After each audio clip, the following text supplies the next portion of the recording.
I might as well state this, that I suspect it would be far more efficient to use a starter motor to get this thing running, as opposed to putting in starter coils and expecting them to work, because to get the starter coils to be to feed them DC in order to get them to work at all, to convert this into DC is more trouble than it's worth.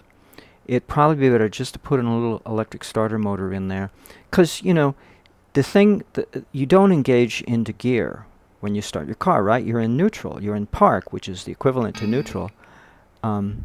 See, so I'm getting all these error messages.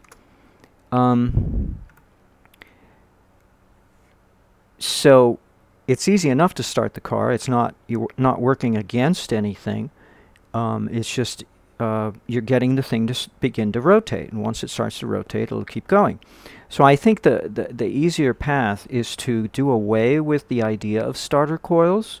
Maybe that works on a little appliance, a kitchen appliance, but on this big situation here, it's going to be more trouble than it's worth, I feel.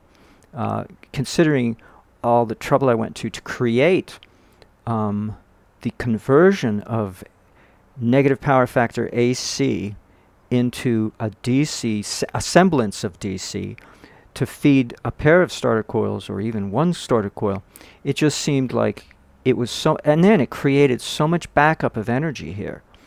It's going to cause this thing to surge even more power, and it's too much power as it is.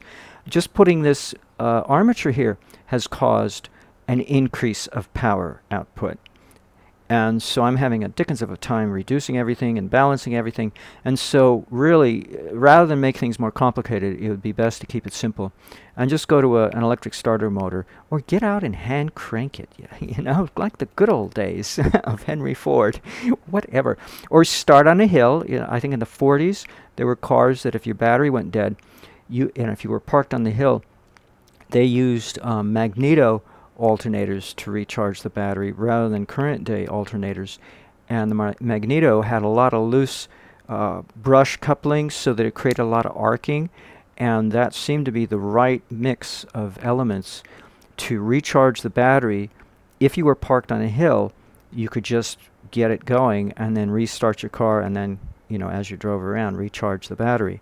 If for some reason your battery went dead, but it still can hold a charge. Anywho, that was, I think, the 1940s cars. But so, in any case, in this situation, I think it would be relevant to switch to an electric starter motor. I really do, because this is getting to be so complicated. Just dealing with the reality of making a true motor over unity motor. It's not easy. It's not easy.